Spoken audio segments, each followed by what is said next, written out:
Engkau ya Tuhan Allah kami. Maha besar Engkau, maha dahsyat Engkau ya Tuhan.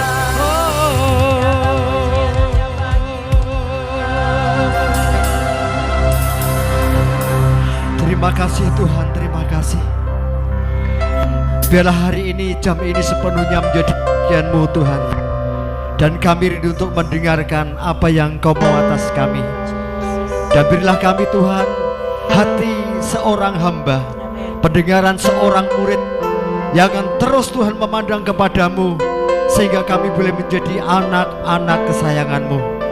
Berkati hari ini, ibadah ini Tuhan. Dan biarlah setiap kami hari ini mendapatkan kekuatan baru, mendapatkan pemulihan di dalam kehidupan kami. Sebab Engkau yang sanggup mengubahkan segala sesuatu. Dan hari ini kami rindu Engkau memberikan kasih karunia-Mu atas kami, sehingga hidup kami akan diperbaharui, kehidupan yang penuh dan kemenangan, kemenangan yang gilang gemilang, kemenangan yang bukan datangnya dari kekuatan kami, tetapi Engkau Allah yang ajaib, yang memberikan kuasa kepada setiap kami, sehingga kami akan selalu memenangkan dalam segala perkara. Sebab Roh Kudus yang ada pada kami itu Tuhan selalu mengerjakan kepada setiap kami, yaitu kuasa, kasih karunia dan urapan yang sanggup Tuhan untuk membawa kami kepada hidup yang penuh dengan berkemenangan. Terima kasih Tuhan, terima kasih. Berkati hamba-Mu yang hari ini rindu menyampaikan kebenaran-Mu, dan berkati kami semua hingga hari ini kami boleh dipuaskan oleh karena hadirat-Mu, dan kami dipuaskan hati kami untuk tetap ada di dalam hadirat-Mu. Terima kasih Tuhan, terima kasih Tuhan Yesus. Hanya di dalam nama-Mu Tuhan kami berdoa mengucap syukur. Haleluya. Bersama-sama katakan amin. Amin. Haleluya. Terima kasih tim musik pujian. Shalom Bapak Ibu. Haleluya. Ya, hari ini kita akan kembali belajar mengenai kebenaran firman Tuhan. Baik, hari ini tolong ya. Ya. Ya, tolong ditampilkan judulnya itu ya. Diperbesar bisa? Iya. Nah, judulnya adalah karakter anak-anak kerajaan. Kalau kemarin Pak Lukas menyampaikan mental ya. Mental dan karakter bedanya apa? Seperti mata uang. Ya. Karakter tanpa mental, mental tanpa karakter tidak akan kelihatan biasa. Tetapi hari ini akan saya sampaikan dalam sisi yang lain. Judulnya adalah karakter anak-anak kerajaan. Haleluya. Dalam suatu definisi yang sering kita dengarkan bahwa yang namanya karakter itu adalah suatu hal yang bisa kita lihat Bapak Ibu. Ya, kalau sifat itu bisa tersembunyi. Sifat, mental, terus watak bisa tersembunyi, tapi karakter tidak bisa. Karena apa? Karakter itu bisa juga diartikan suatu identitas diri seseorang. Ya. Nah, di situ dikatakan karakter itu apa? Ini definisi yang saya rangkum secara pribadi, apa yang saya ketahui. Mungkin ada definisi yang lain, mungkin ada kesimpulan atau hal yang lain. Tapi di sini saya katakan karakter itu adalah suatu kondisi perilaku yang merujuk pada identitas diri melalui proses kebiasaan. Wah, ini kata-kata ini luar biasa. Ini tidak pernah ada ini Bapak Ibu. Biasanya karakter itu kemana-mana, tapi ini saya merangkumnya demikian. Jadi gini, suatu karakter itu terbentuk itu bukan dari lahir. Kalau yang dari lahir itu sifat, ya sifat itu dari lahir. Biasanya diturunkan oleh dari genetika, sifat-sifat itu. Tetapi karakter ini, ya karakter ini terbentuk karena suatu kebiasaan.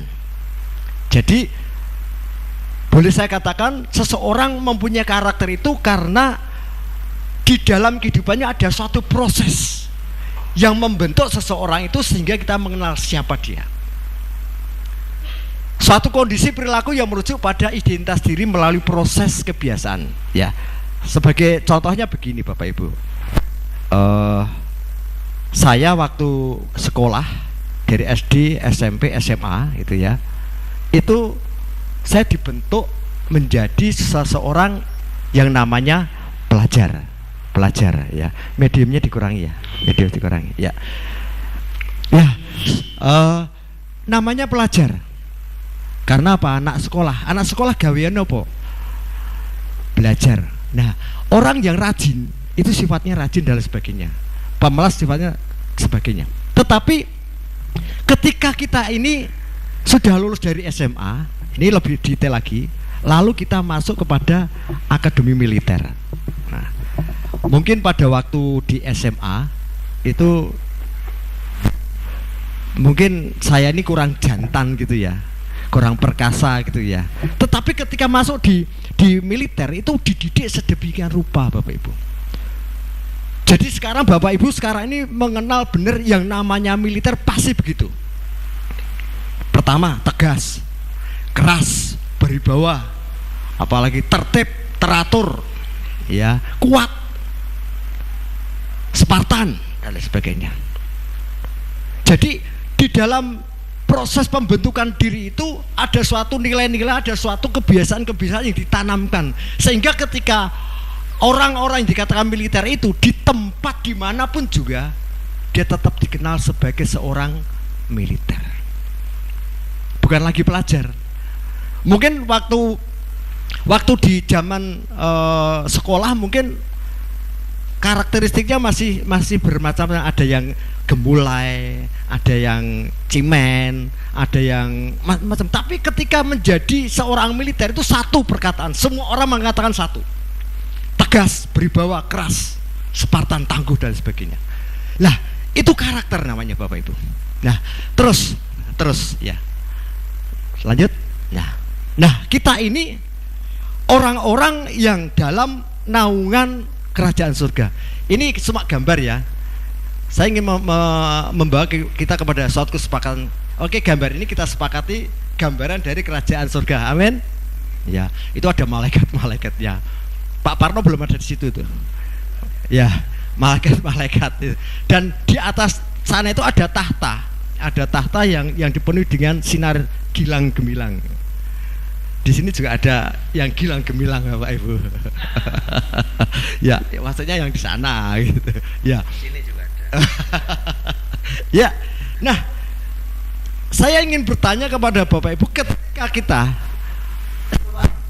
bawa pikiran kita, bayangan kita, ketika di situ ada seorang raja, dan kita tahu yang duduk di tahta itu adalah Allah, ya.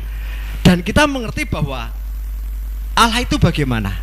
Pertama, Allah itu penuh kasih, amin. Tapi bukan hanya sekedar penuh kasih, maha kasih. Kemudian Allah itu bagaimana? Adil, maha tahu, apalagi segala kebaikan, kekayaan, kebaikan semuanya ada di situ. Bukan biasa, tetapi luar biasa karena Allah. Jadi karakter Allah itu semua kita ketahui, memang Allah itu begitu, Bapak.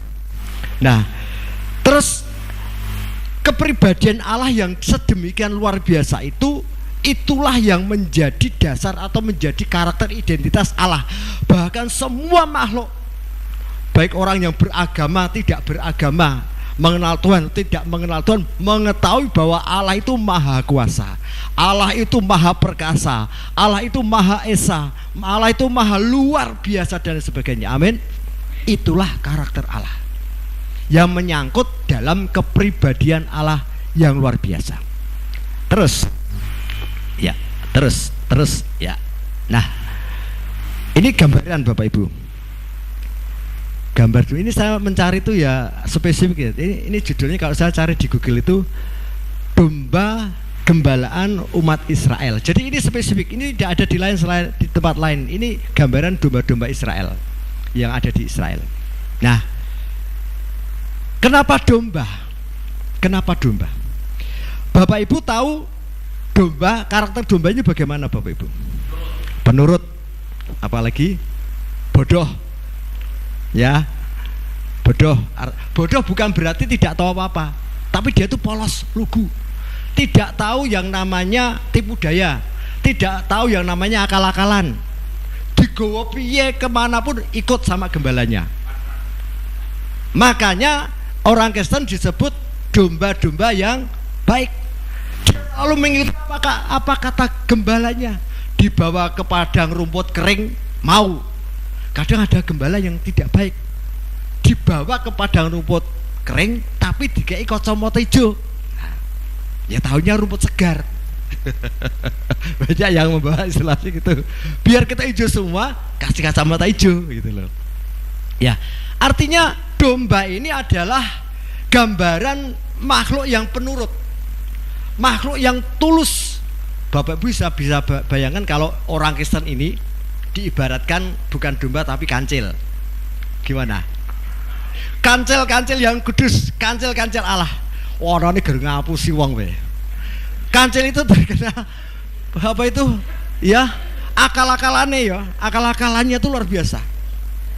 Ya, makanya gambaran anak-anak Allah itu digambarkan seperti domba. Ada yang mengatakan domba itu miskin dengan kejahatan, bodoh dengan hal-hal yang kekerasan, tetapi kaya dengan ketaatan, kaya dengan apa itu kerendahan hati. Dia itu satu-satunya binatang yang tidak bisa apa itu bertengkar. Tetapi ada satu persamaan, yang domba-domba palsu itu domba-domba yang bertanduk, namanya kambing. Bapak Ibu kalau ini tadi saya kelupaan, sebenarnya ada gambarnya ini antara domba dan kambing. Saya lupa, mas saya membuatnya. Udah ya, mungkin ya. Nah, Bapak Ibu tahu yang namanya kambing dari Garut itu kerjaannya diadu. Jadi dia itu dari hidupnya sudah dibekali dengan namanya apa ini? Enggak, bukan ini apa? Ya, yang keras. Artinya ketika dia bertabrakan gitu, tuak gitu, dia akan beradu mana yang keras. Itu kambing. Tapi domba mana ada sih ya gitu. Ketoknya ya, kelihatannya tanduk aja, saya juga nggak lihat itu tanduk. Ya. Di layar saya itu dilihat ke Pak Lukas itu ada gambar domba itu wajahnya sayu gitu ya, matanya sendu gitu ya, nggak punya dosa kelihatannya. Mungkin kayak saya nih, wajahnya sendu gitu ya. Ya, nah dari sini Bapak Ibu kita menyadari bahwa ketika Allah itu yang kita kenal sebagai Allah yang perkasa, tetapi sebetulnya bagi kita itu Allah itu adalah gembala yang luar biasa, gembala yang baik. Makanya Tuhan menginginkan ketika dia menjadi figur, menjadi gembala yang baik, kita dituntut menjadi domba-domba yang baik, penurut. Kan ya wajar Bapak Ibu kalau seorang bapak itu kepengen melihat anaknya seperti bapaknya. Amin. Maka dikatakan guru melahirkan guru, nabi melahirkan nabi, tentara bahkan anaknya tentara kabeh, polisi anaknya polisi, pendeta anaknya harusnya pendeta. Tapi banyak kali pendeta anaknya pemberontak.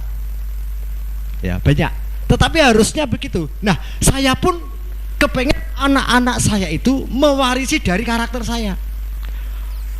Itu seorang bapak. Artinya ada sesuatu yang diinginkan bapak sebagai sesuatu yang diteruskan karena dipandang itu baik. Nilai-nilai seorang ayah, seorang bapak kepada anak itu tidak ada yang tidak baik. Semuanya baik. Semuanya baik. Walaupun mungkin bapaknya sendiri itu kurang baik, tetapi ketika memberikan nasihat kepada anaknya itu pasti baik. Amin. Jadi kita sepakati Allah itu adalah gembala yang baik, kita adalah domba-domba yang baik. Nah kalau kita di tempat ini ada gembala, ada jemaat, ada gembala, ada domba-domba yang adalah jemaat. Ya. Kalau kita ini adalah domba-domba yang baik dan Allah kita adalah gembala yang baik, maka kita ini disebut anak domba Allah. Ya, jadi domba-dombanya Allah. Betul? Ya. Terus artinya bahwa kita ini juga adalah anak-anak. Kalau Tuhan itu raja, kita disebut juga adalah anak-anak raja. Tetapi kalau anak-anak raja itu kesannya ada hubungannya dengan biologis, tapi sebagai pemahaman umum kita adalah anak-anak kerajaan. Siapapun yang ada di dalam kerajaan itu disebut dengan anak-anak kerajaan. Terus dilanjut. Ya. Kemudian Bapak Ibu, ketika Allah itu seperti yang saya katakan ingin menjadikan semua ciptaannya menjadi dia kepengen apa yang ada di surga itu juga terjadi di bumi. Karena Bapa di surga, anak-anaknya ada di bumi. Maka dikatakan dalam doa Bapa kami, jadilah kehendakmu di bumi ini seperti di surga. Amin Bapak Ibu. Nah, Tuhan itu menginginkan apa yang ada di surga itu juga ada di bumi. Contoh, ketika kejadian permulaan, Tuhan itu menginginkan Taman Eden itu juga seperti di surga, penuh dengan kemuliaan walaupun itu di bumi. Amin Bapak Ibu ya. Tetapi manusianya yang kurang bisa dipercaya akhirnya tidak terjadi dan ditutup kembali. Nah, Tuhan mengulang suatu kejadian bahwa Tuhan kepengen semuanya yang tidak kelihatan, yang supranatural itu benar-benar dipahami oleh manusia terjadi di bumi. Makanya Tuhan memilih bangsa Israel. Lanjut. Ya. Tuhan memilih bangsa Israel, satu-satunya bangsa yang dipilih dari bangsa-bangsa di seluruh bumi. Tuhan memilih satu bangsa, adalah bangsa Israel. Ya, kita baca sekarang. Keluaran 15 ayat yang kelima dulu. Dikatakan demikian. Jadi sekarang jika kamu sungguh-sungguh mendengarkan firman-Ku dan berpegang pada perjanjian-Ku, maka kamu akan menjadi harta kesayangan-Ku sendiri dari antara segala bangsa, sebab Akulah yang empunya seluruh bumi. Amin. Pertama dijadikan apa Bapak Ibu?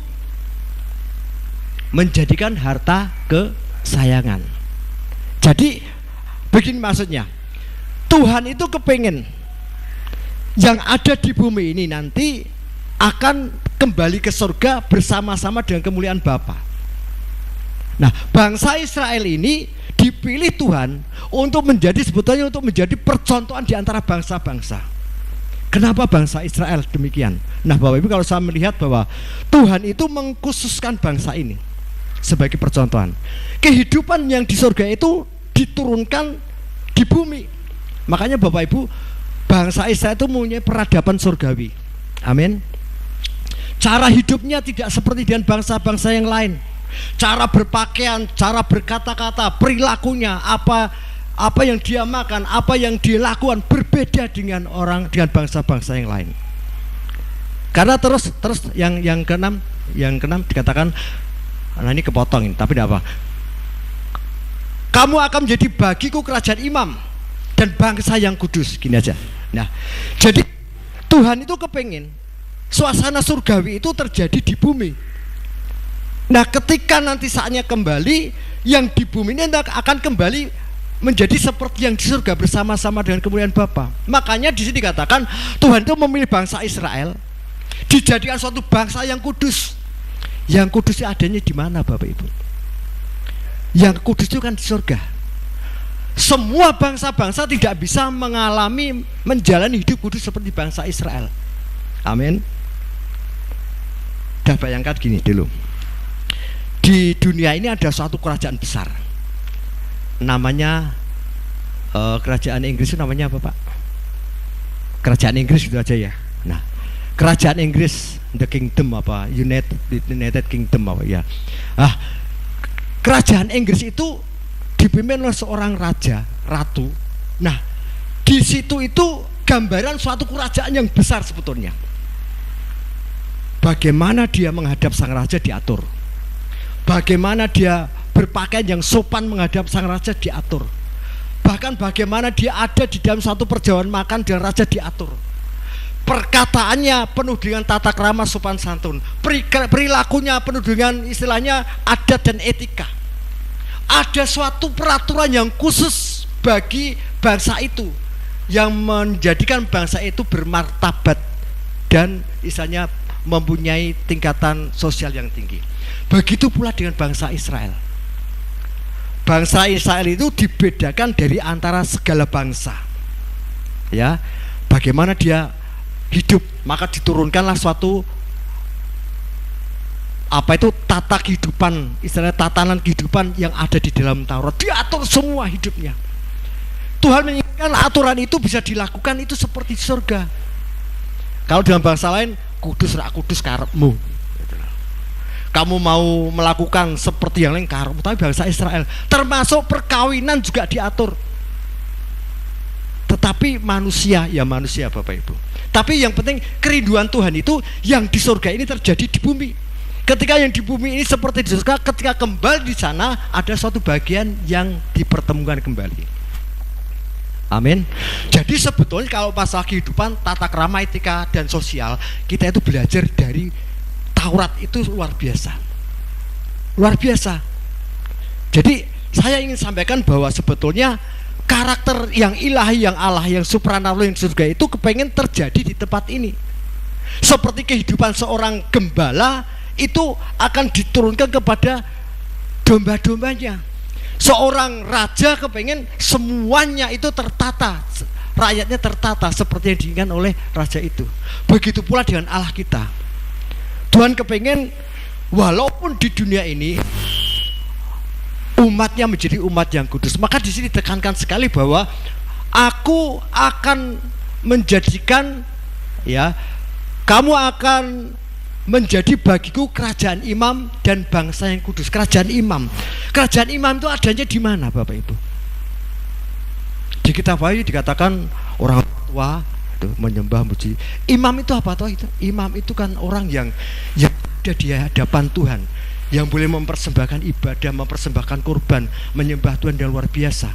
Bukan hanya sekedar perantara untuk menuju, tetapi perilaku yang sifatnya rohani yang ditujukan kepada Tuhan. Amin. Seorang imam, kita ini semua diminta Tuhan untuk menjadikan imam-imam yang seperti yang ada di surga. Bangsa yang kudus, imamat yang rajani. Suatu bangsa yang ada di dalam kerajaan imam. Kualik Bapak Ibu. Suatu imam yang ada di dalam suatu bangsa yang kudus. Jadi ada suatu kerajaan di situ, isinya orang-orang kudus, karakternya seperti seorang imam. Itulah yang diinginkan atas Bapak kita kepada bangsa Israel, menjadi bangsa yang kudus bagiku, menjadi bagiku kerajaan imam dan bangsa yang kudus. Jadi jelas kenapa bangsa Israel tidak bangsa yang lain. Tuhan menginginkan bangsa Israel karena sudah ada perjanjian-perjanjian yang telah dilakukan, bukan bangsa yang lain. Sampai memahami Bapak Ibu, memahami kenapa karakter anak kerajaan itu harus ada di bumi. Terutama karakter kerajaan itu Tuhan menginginkan terjadi atas bangsa Israel. Tuhan memandang bahwa bangsa Israel dari Abraham sampai keturunan itu dipandang baik karena mempunyai iman, mempunyai kekuatan untuk melakukan hal-hal yang benar. Bagaimana dia hidup, bagaimana dia mengenal Tuhan, bagaimana dia mempersembahkan untuk Tuhan, Tuhan itu tahu benar. Makanya seluruh keturunannya akan dijadikan bangsa yang kudus, bukan bangsa yang lain. Ketetapan-ketetapan yang ada di dalam Taurat itu khusus untuk bangsa Israel, bukan bangsa yang lain. Amin Bapak Ibu.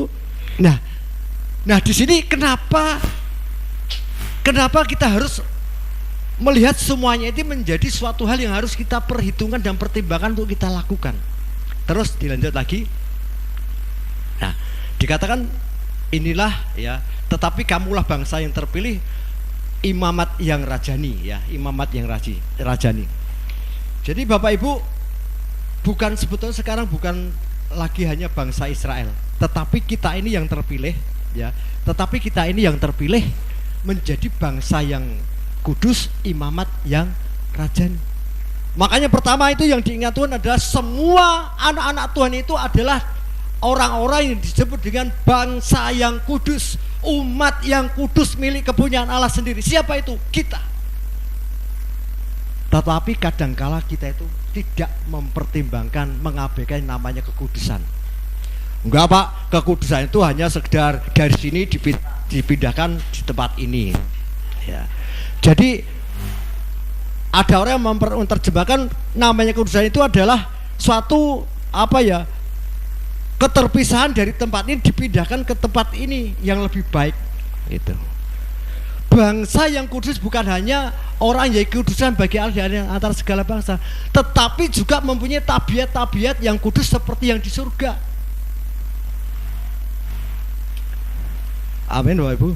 Bapak Ibu bisa bayangkan kalau misalkan di surga itu isinya orang-orang Amalek, orang-orang Filistin, kira-kira di surga kayak apa? Masakan di surga yang namanya tempat yang khusus isinya orang kawin campur, gay, Sodom Gomora juga di surga. Kategori orang bangsa-bangsa yang tidak kudus, tidak tahir, tidak suci ada di surga. Terus di surga itu isinya apa? Amin Bapak Ibu. Bangsa yang kudus itu Tuhan inginkan karena di tempat di surga itu kudus, Bapa itu kudus. Maka orang yang akan masuk ke dalam kerajaan surga itu adalah orang-orang yang kudus. Bukan hanya orang-orang yang dipisahkan, dibedakan, bukan itu Bapak. Tetapi hidupnya benar-benar kudus, jauh dari kecemaran, jauh dari pelanggaran-pelanggaran yang sudah tercatat. Ini salah satu bagian yang tercatat di Taurat itu yang sekarang kita lupakan. Itu dasar kita untuk ke sana Bapak Ibu. Enggak ada di surga ke orang yang bebas hidupnya, hidup dalam kasih karunia. Ada di surga megah-megah, enggak ada. Suatu garis besarnya adalah Tuhan itu kudus, surga itu kudus, bahkan suci. Tidak ada dosa, tidak ada pelanggaran, tidak ada kecemaran di sana. Nah di dunia ini Tuhan menginginkan kehidupan di dunia ini kehidupan yang kudus. Maka Tuhan mengatakan, kamu akan kujadikan bangsa yang kudus, imamat yang raja nih. Kudus hidupnya seperti seorang imam. Pada perjanjian lama orang mempersembahkan korban najis, mati. Imam besar ketemu Tuhan di dalam ruang maha kudus, tidak tahir, ditarik, udah mati. Seperti Pak Lukas tadi mengatakan, mana bisa mempersembahkan korban, mempersembahkan di atas mezbah Tuhan adalah hasil dari kecurangan. Tidak bisa saudara. Tapi ini semua karena kasih karunia seolah yang semuanya serba boleh kita lupakan dasar-dasar kebenarannya. Nah, karakter anak-anak kerajaan itu adalah yang membawa karakter Allah yang ada di dunia ini. Hidupnya kudus, hidupnya penuh dengan nafas keimaman. Artinya hidup dipimpin oleh roh, bukan dipimpin oleh dunia ini, tapi dipimpin oleh spirit kerajaan yang adalah kudus, nafas doa, pola hidupnya hidup sesuai dengan hidup keimaman. Karakternya sebetulnya esensi yang di dalam itu seperti itu. Makanya kalau ada hamba-hamba Tuhan yang hidupnya tidak sesuai akan menjadi batu sandungan bagi yang lain. Kalau Tuhan sih tidak, Tuhan itu lebih menyayangi umatnya. Saya tanya, Tuhan mempercayakan domba-domba kepada seorang gembala. Tuhan itu lebih cinta sama gembalanya apa domba-dombanya? Bapak ibu menjadi seorang pengusaha kambing domba, kemudian mencari seorang pekerja untuk menggembalakan domba-dombanya. Pengusaha itu lebih menyayangi domba-dombanya atau lebih menyayangi gembalanya? Tuhan lebih menyayangi domba-dombanya atau gembalanya? Saya kasih tahu, Tuhan itu tidak peduli dengan gembala-gembala. Gembala yang tidak bisa kerja, pecat ganti gembala yang lain. Domba itu tetap milik kepunyaan Tuhan. Betul? Makanya kalau ada gembala-gembala yang tidak bisa melakukan pekerjaannya, memberi kecemaran, menjadi batu sandungan bagi domba-domba itu. Domba-dombanya apa? Gering, oreso lembu, loro-loron. Itu secara psikis, secara jasmani. Kalau kita ini, kalau gembala itu tidak bisa dipercaya, jemaatnya itu gering rohani. Ditakoni Tuhanmu sapa? Ya Yesus lah. Yesus endi? Ora ngerti. Jadi betapapun itu, Tuhan itu mencintai bangsa Israel seperti seorang gembala mencintai domba-dombanya. Satu nabi, ganti lagi nabi, ganti lagi, artinya apa? Kalau seorang gembala, seorang yang diperintahkan untuk mengelola milik kepunyaan tidak bisa melakukannya, diganti yang lain. Makanya Bapak Ibu di hadapan Tuhan itu tidak bisa berpura-pura, tidak bisa. Gambarnya jelas seperti tadi, mempersembahkan sesuatu di mezbah Tuhan, hasil curian. Orang lain tidak tahu, tapi yang gini penggal sama Tuhan, tak pakai aku saya ini. Cari yang lain untuk mempersembahkan. Loh benar, imam-imam pada saat itu, imam besar, ketika masuk di ruang Maha Kudus, enggak kudus, mati di tempat Bapak itu. Makanya waktu masuk di ruang Maha Kudus, kasih tali dia. Kalau ditarik keliling-keliling dia masih respon, berarti masih hidup. Tapi ketika dia masuk di ruang Maha Kudus, ditarik udah ada respon, langsung ditarik, ambil, berarti udah mati dia. Karena kekudusan itu yang menghanguskan kehidupannya, ketidakkudusan itu yang menghanguskan. Makanya arti kafir, arti najis, haram itu suatu hal yang harus diperhitungkan untuk di hadapan Tuhan.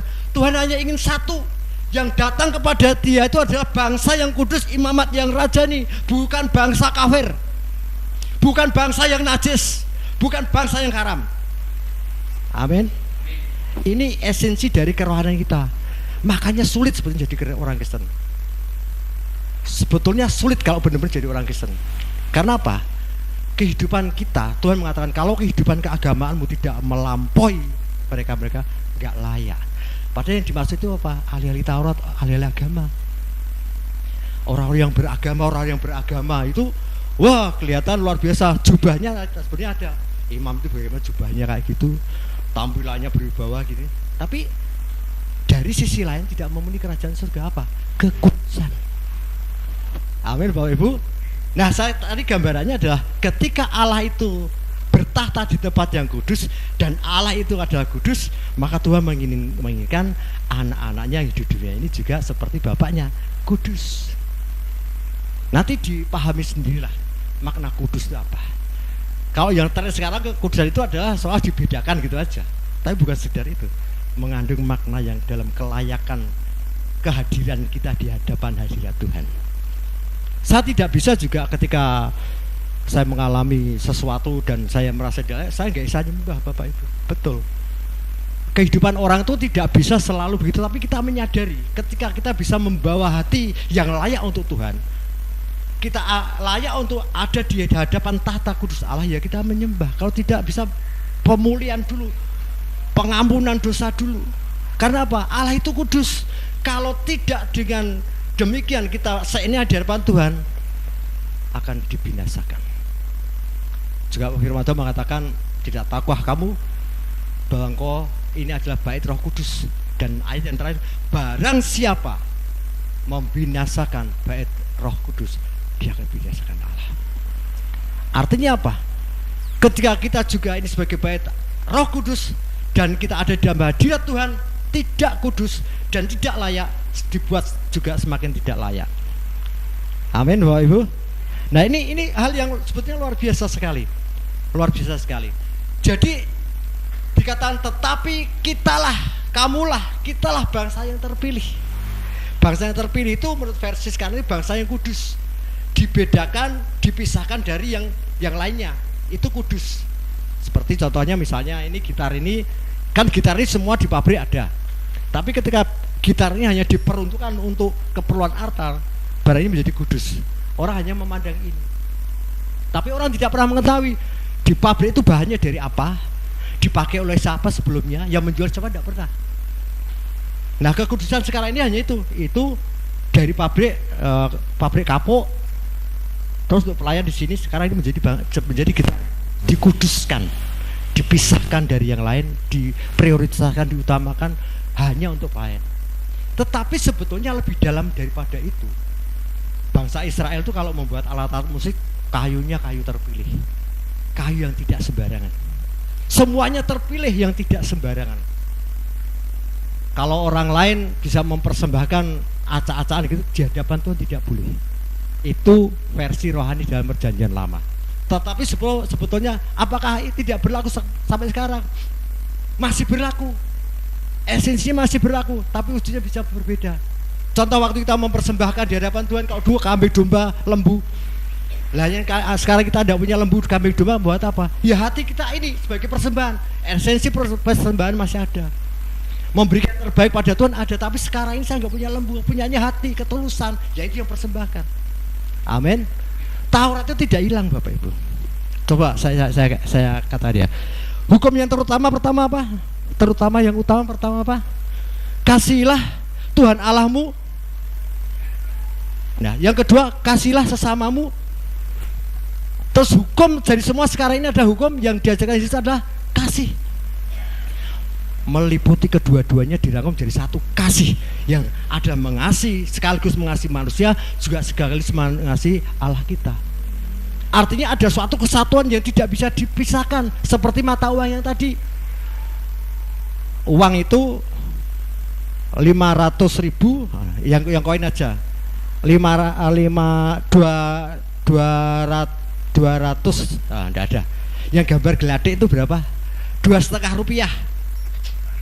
Ya, 2,5 rupiah itu tulisannya walinya gambar manuk geladik. Itu kalau satu sisi ndak ceto ndak payu. Harus dua. Mata uang itu begitu. Kasih kepada manusia, kasih kepada Tuhan itu tidak boleh satu-satu. Kasih kepada Tuhan kok orang mengasihi sesama manusia melanggar kasih Tuhan. Sebab apa? Tuhan mengatakan yang kelihatan saja kamu tidak bisa melakukan, apalagi kepada yang tidak kelihatan. Mengasihi manusia saja tidak bisa kok mengaku mengasihi Tuhan. Nonsen. Jadi tidak bisa dipisah Bapak Ibu.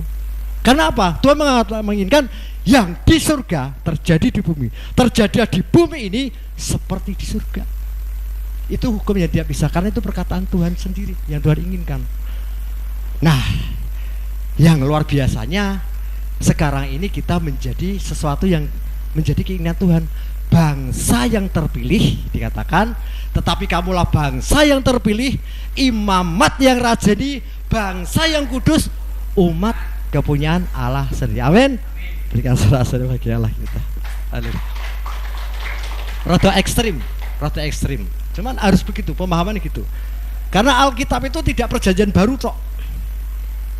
Enggak. Kalau di agama Yudaisme enggak ada perjanjian baru. Adanya perjanjian lama, tapi juga masih percaya dengan rasul-rasul juga. Nah, tetapi kita ini sekarang menganut hukum kasih yang kepada Tuhan juga kasih kepada sesama manusia. Terus haleluya. Rada ekstrim Bapak Ibu, tapi ini suatu cambuk mari kaget. Wetoke dadi wong Kristen pinuk gitu ya, gerneng gereja tok selamat gitu. Ketoke gitu ya. Kalau gitu ya kalah sama yang lain. Yang lain itu dari pagi, siang, sore, malam mereka tekunnya kayak gitu. Kalah sama mereka kita. Ya ta?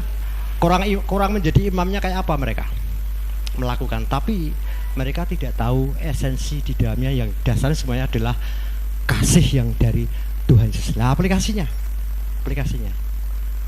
jebule suwe ya, udah lama itu ya, hampir 3/4 jam ya. Aplikasinya yuk dibuka ini dari Lukas, Pak Lukas ya.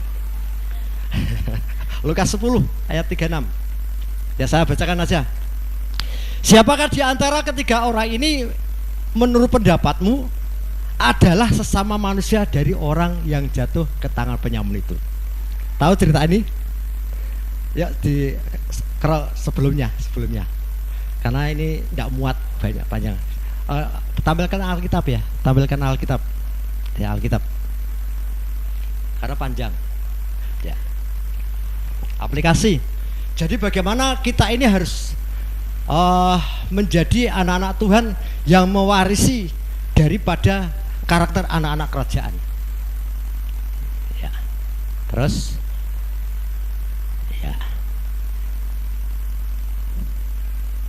ya, terus panjang ini. Ya, tahu enggak apa-apa. Nah, itu orang Samaria tadi. Nah, gitu. Judulnya adalah orang Samaria yang baik hati. Siapa orang Samaria? Bangsa kafirun, bangsa kafir. Jadi orang Samaria itu menjadi cemoohan bangsa Yahudi, bahkan disamakan dengan anjing. Hei anjing, itu sebutan untuk orang kafir. Waktu saya di Israel, saya mau beli sorban itu, sorban itu ada yang polos, ada yang kayak kotak-kotak kecil itu, kotak-kotak kecil, ya kecil-kecil itu loh. Kayak yang punyanya orang Arab itu, kecil-kecil itu. Mau beli, jangan Bu, itu punyanya orang kafir. Gitu. Jadi di sana itu sampai sekarang itu masih mengatakan orang Samaria itu orang kafir. Karena mereka sudah tidak memperhitungkan lagi kebenaran Tuhan dan seenaknya hidup kawin campur mulanya. Kemudian mengikuti ala-ala yang lain menjadi bangsa yang menyembah berhala. Nah, diceritakan begini Bapak Ibu. Kalau mau dibaca bisa bersaut-sautan ya. Ya, saya yang itu ayat berapa tuh itu? Kok nggak kelihatan? Rada dikecil nih. 25 ya. Ya, saya yang ganjil ya. Ya apa, waktunya masih panjang. Ya, orang Samaria yang baik, yang murah hati. Pada suatu kali berdirilah seorang ahli Taurat untuk mencoba Yesus. Katanya, "Guru, apa yang harus kuperbuat untuk memperoleh hidup yang kekal?" Terus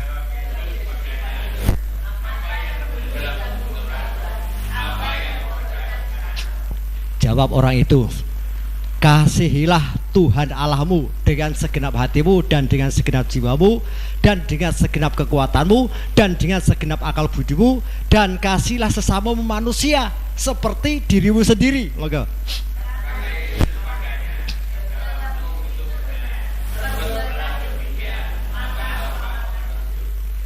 Tetapi untuk membenarkan dirinya, orang itu berkata kepada Yesus, "Dan siapakah sesamaku manusia?"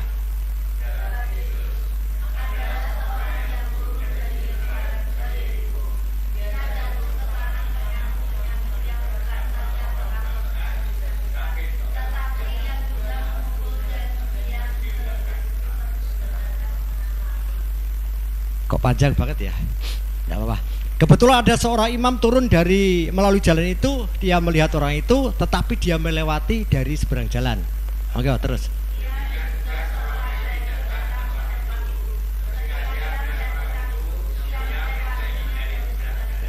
Lalu datang seorang Samaria yang sedang dalam perjalanan ke tempat itu.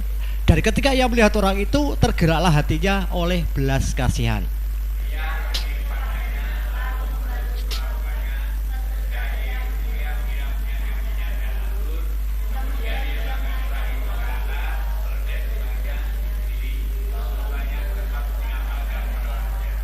Keesokan harinya ia menyerahkan 2 dinar kepada pemilik penginapan itu. Katanya, "Rawatlah dia, dan jika kau belanjakan lebih dari ini, aku akan menggantinya waktu aku kembali."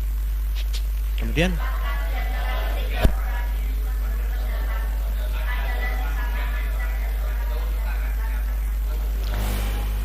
jawab orang itu, "Orang yang telah menunjukkan belas kasihan kepadanya," kata Yesus kepadanya, "pergilah dan perbuatlah demikian." Ya, dari ketiga orang ini, Bapak, suatu gambaran. Manakah yang disebut anak-anak kerajaan, yang memahami nilai-nilai anak-anak kerajaan? Menurut Bapak Ibu, dari ketiga, imam, Lewi, seorang Samaria. Seharusnya kan imam, seharusnya juga Lewi, karena dia itu melakukan pekerjaan di bait Allah. Tapi kenapa Samaria? Kadangkala kehidupan kita itu seperti itu. Kita mengaku anak Tuhan, tapi sama sekali tidak kelihatan karakternya. Ya, kita ini anak-anak Tuhan, orang-orang Kristen, tapi tidak kelihatan karakternya karena terlalu lama hidup di dunia, terlalu hidup dengan kesibukannya sendiri, terlalu sibuk dengan kepentingannya sendiri, sehingga ada sesuatu hal yang harus dilakukan dengan spontan dan tidak dengan hitung-hitungan, mencari keuntungan apapun harusnya dilakukan kepada orang yang minta pertolongan. Imam melihat orang itu di jalan, malah disungkuri lewat seberang jalan. Imam itu kemana pakai jubah, pakai kebesaran, Bapak Ibu, ngetokke yang dia itu orang kudus, orang suci. Begitu juga Lewi itu orang-orang yang kerjanya di bait suci, dipercaya perkara-perkara untuk pelayanan di bait suci, juga nyingkur lewat seberang jalan. Tapi orang Samaria yang dikatakan kafir, najis, kafir gitu. Lihat, tergelak hatinya. Bukankah ini perkataan hati yang ada di orang ini? karena belas kasihan. Tuhan sering mengatakan karena tergerak oleh belas kasihan Yesus menyembuhkan orang. Karena tergerak oleh belas kasihan dia melakukan perkara-perkara luar biasa. Dan orang ini, orang Samaria, karena tergerak dengan rasa belas kasihan dia menghampiri dia. Tuhan, makanya Tuhan gini, ini kan sebetulnya untuk mencelekkan orang-orang yang sok ngaku-ngaku orang-orang surgawi toh. Menurutmu siapa yang, ya itu Tuhan lah, perbuatan demikian. Artinya nilai-nilai kerajaan itu harusnya melekat pada yang dinamakan oleh anak-anak kerajaan. Ini aplikasi yang pertama. Bapak Ibu tahu sekarang, jadi yang terpenting dalam kehidupan kita ini adalah bukan orang menganggap saya itu siapa, entah imam kah, entah pendeta, entah gembala, entah penyembah, tetapi yang terpenting adalah bisa nggak hati kita tuh digerakkan untuk melakukan apa yang harus dilakukan oleh anak-anak kerajaan. Amin Bapak Ibu. Dalam ini, dalam betul. Kalau ini jadi diskusi aneh, karena orang yang dikatakan tidak layak ada dalam kerajaan justru yang mewarisi karakter anak-anak kerajaan. Tapi orang Samaria itu walaupun sedikit ada turunan loh Bapak Ibu. Itu juga sebetulnya orang Israel, tapi orang yang terbuang, terhilang, yang nggak tahu kemana urutannya. Nah, Selanjutnya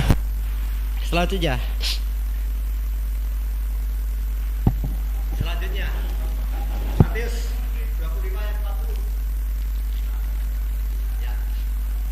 Dikatakan dan raja itu akan menjawab mereka, aku berkata kepadamu, sesungguhnya segala sesuatu yang kamu lakukan untuk salah seorang dari saudaraku yang paling hina ini, kamu telah melakukannya. Amin. Kita ingat ya, Tuhan itu adalah Allah yang kasih.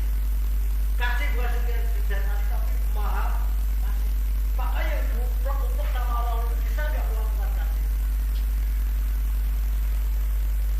Apapun yang ada, kalau di apapun tanpa kasih, nonsen. Ya betul Bapak Ibu ya. Bahkan dikatakan iman, pengharapan dan kasih. Ya. Tetapi yang lebih besar dari semuanya itu adalah kasih. Makanya Tuhan selalu mengatakan gini, apapun yang kamu lakukan, kebaikan apapun, kalau tidak ada kasih di dalamnya, sia-sia. Nah, gambaran ini menunjukkan bahwa itulah kasih, itulah adalah nafas hidup dari seorang Kristen. Seorang yang dikatakan anak-anak kerajaan, anak-anak Allah, itu harus ada kasih. Tuhan Raja mengatakan, kasihlah musuhmu. Dan kalau mengasihi orang yang mengasihi kita, memberkati orang memberkati kita, wajar. Tapi bisa enggak mengasihi musuh kita yang selalu merencanakan kejahatan untuk menghabisi kita? Bisa enggak? Itu kasihnya Tuhan sampai sedemikian. Kemudian ini baca lagi tuh ya. Yuk, kalau lagi ya baca lagi, ini panjang soalnya. Tapi dari sini nanti kita akan lihat Bapak Ibu betapa sebetulnya kekristenan itu tidak seperti yang orang bayangkan. Orang-orang di luar sana kan mengatakan wong Kristen ini gaweane ndongane ger seminggu pisan. Ya, orang Kristen itu ndongane seminggu pisan. Ya. Penghakiman tetas, saya bacakan aja yang cepat. Nanti ya. Ya. Penghakiman terakhir dikatakan demikian. Apabila anak manusia datang dalam kemuliaannya dan semua malaikat bersama-sama dengan dia, maka ia akan bersemayam di atas tahta kemuliaannya. Lalu semua bangsa akan dikumpulkan di hadapannya dan ia akan memisahkan mereka seorang daripada seorang, sama seperti gembala memisahkan siapa? Kambing, domba dan dari kambing. Ya. Berarti ada dua kategori. Kita ini kambing-kambingnya itu apa domba-dombanya Tuhan? Apa kancil-kancilnya Tuhan? Tetap domba-dombanya Tuhan. Kemudian, dan ia akan menempatkan domba-domba itu di sebelah kanan dan kambing-kambing di sebelah kiri. Dan raja itu berkata kepada mereka di sebelah kanan. Yang sebelah kanan ya, sebelah kanan tadi domba-domba dikatakan, mari hai kamu yang diberkati oleh Bapakku, terimalah kerajaan yang telah disediakan bagimu sejak dunia dijadikan. Sebab ketika aku lapar, kamu memberi aku makan. Ketika aku haus, kamu memberi aku minum. Ketika aku seorang asing, kamu memberi aku tumpangan. Ketika aku telanjang, kamu memberi aku pakaian, dan ketika aku sakit kamu melawat aku, ketika aku dalam penjara kamu mengunjungi aku. Maka orang-orang benar itu akan menjawab, katanya, Tuhan, bila manakah kami melihat engkau lapar dan kami memberi engkau makan, atau haus dan kami memberi engkau minum? Bila manakah kami melihat engkau sebagai orang asing dan kami memberi engkau tumpangan dan atau telanjang, kami memberi engkau pakaian? Bila manakah kami melihat engkau sakit atau dalam penjara dan kami menguji engkau? Dan raja itu akan menjawab mereka, aku berkata kepadamu, sesungguhnya segala sesuatu yang kamu lakukan untuk salah seorang dari saudaraku yang paling hina ini, kamu melakukannya untuk aku. Amin. Ini kan ajaran dasar yang didasari oleh kasih. Orang-orang yang benar, kategori domba-dombanya Tuhan itu, ketika mereka melakukan kebenaran sudah spontan, Bapak Ibu. Domba itu kan tidak ada akal-akalan, tidak ada tipu muslihat, tidak ada apa istilahnya pengharapan cari keuntungan yang lain. Dia melakukannya dengan tulus.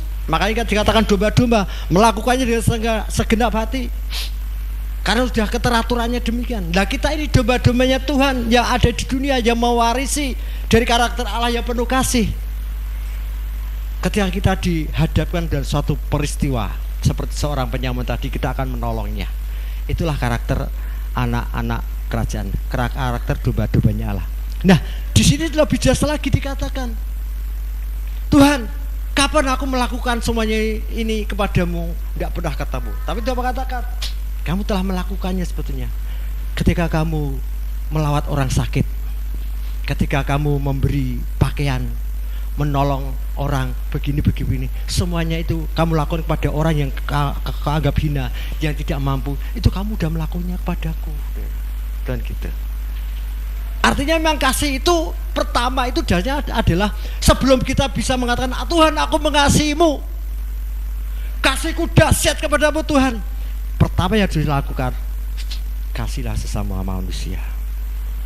Bisa enggak hukum kasih yang Tuhan berikan tanpa melakukan hukum yang terdahulu? Tidak bisa. Karena ketetapan melakukannya di terdahulu.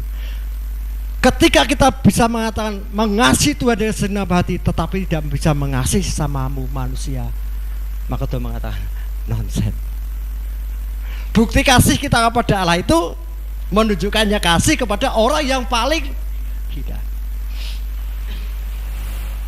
Itu tidak pernah dimiliki oleh selain orang yang ada di dalam naungan kerajaan Allah. Tadi orang Samera, orang kafir itu juga keturunan Israel, tapi hidupnya sudah tidak karuan di sana. Ada darah Israelnya. Tapi bangsa-bangsa yang lain, Bapak Ibu, sama sekali tidak bisa mencontoh itu. Paham semuanya? Jadi Tuhan Yesus itu gitu. Jadi seperti hukum yang lain, misalnya tentang perzinahan. Kalau di zaman yang dahulu orang dikatakan berzina itu ketika dia tertangkap melakukan kepada orang yang lain, tertangkap itu berzina. Tapi Tuhan mengatakan, engkau baru mikir dalam pikiranmu mengingini seorang itu sudah zina. Betul? Artinya sebetulnya hukum Tuhan itu sebetulnya lebih dahsyat karena mewakili dua hukum. Hukum kitab para nabi dan hukum yang Tuhan ajarkan sendiri. Lebih berat sebetulnya. Bukan berarti hukum yang dahulu ditiadakan, cuman keberadaan disempurnakan, dilandasi oleh kasih sendiri. Berat saudara, berat ya. Kalau di surga gampang itu bisa dibeli, Pak Ibu.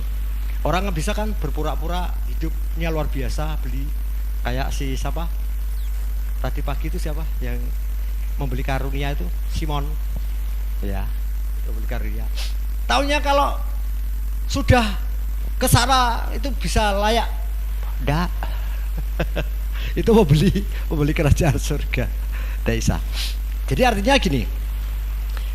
Esensi adalah keberadaan sebenarnya adalah gini. Yang penting ini, kita ini adalah bagian daripada Allah kita yang kudus. Kalau kita mengingat lagi permulaan kehidupan kita, bukankah nafas hidup kita, hei nafas hidup yang diberikan ini ada hembusan nafas Allah sendiri. Ada bagian yang Allah berikan kita sehingga kita hidup. Bukan hanya sekedar tanah kan kita. Bukan hanya sekedar tanah yang dikepel-kepel kayak lentau gitu ya, terus urip gitu, kayak gitu. Tapi kita ini ada roh Allah, ruah yang ada dalam kita ini, yang memberikan kita ini bisa mengenali nafasnya Allah sendiri, kehidupan Allah yang kudus. Awet Bapak Ibu, ini rada tua sithik ndak apa-apa deh, ndak apa-apa. Ya. Jadi intinya begini. Kalau kita memang benar-benar cinta kepada Tuhan, mengasihi Tuhan dengan segenap hati kita, tidak bisa lepas dari apa yang kita lakukan kepada sesama manusia. Sebab hukum kasih yang Tuhan Yesus sering ajarkan pun mengacunya kepada sesama. Pelakuan kebaikan, memberitakan kerajaan surga, melakukan kebenaran, menolong orang dalam kelemahan, dalam kesakitan, memberikan berkat-berkat mereka yang kekurangan.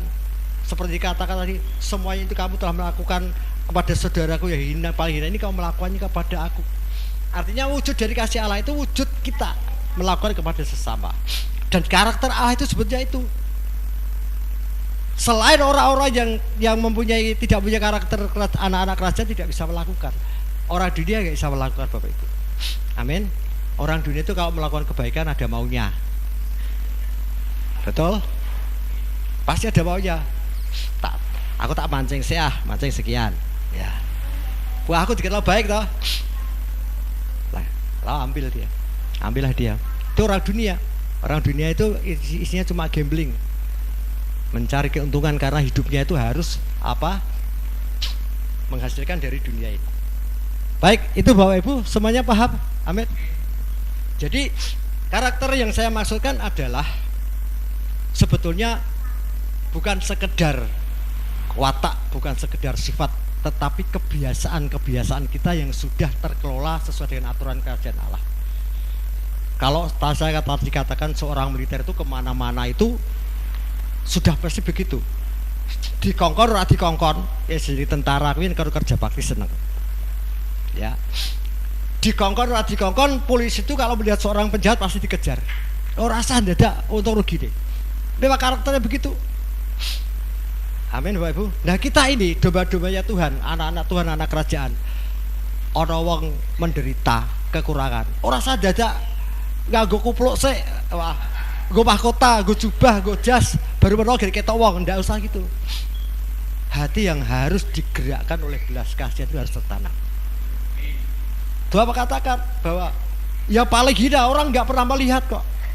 Seperti seorang penyamun tadi, penyamun jahat, ora sah. Imam mungkin ya, ini orang jahat, ndak usah. Aku nyelametke wong sing kudus wae. Nanti biar mendapat lebih dihormati. Tapi belas kasihan ini kepada dikatakan orang yang tidak pernah terpandang, orang yang hina, orang yang terabaikan, kita berikan pertolongan supaya apa? Orang-orang ini bisa mengenal siapa Allah kita. Apa yang kita pakai punya untuk memberkati orang supaya mereka tuh kenal sama Tuhan Yesus. Amin. Berikan sorak-sorai kemuliaan bagi Allah kita. Haleluya. Haleluya. Baik, ini yang saya sampaikan. Haleluya. Silakan BL Singer. Haleluya. Bapak, kami ucap syukur untuk siang hari ini kami boleh membagi tentang rencana-Mu dalam kehidupan kami. Mari Tuhan, Kau berikan kami kekuatan dan kuasa untuk kami boleh melakukan, boleh melewati semua kehidupan kami di dalam rasa belas kasihan yang Kau tanamkan atas kami. Haleluya, haleluya, haleluya.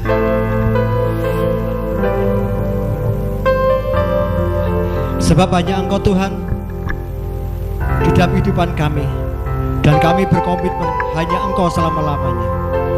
Hanya Engkau Tuhan, tidak ada yang lain. Sekali Yesus, tetap Yesus, dan selama-lamanya adalah Engkau Tuhan Yesus. Sekali Yesus, selamanya Yesus. Harapanku tak akan hilang, karena kasih-Nya sekarang ku ada.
kami dengar hari ini boleh menambahkan kekuatan iman percaya kami. Dan lebih lagi Tuhan, kami rindu untuk terus menyatakan dalam kehidupan kami dan membawa kami kekuatan iman untuk berharap hanya kepada Engkau Tuhan kami Yesus. Terima kasih Tuhan, hanya di dalam nama-Mu kami ucap syukur. Haleluya, amin.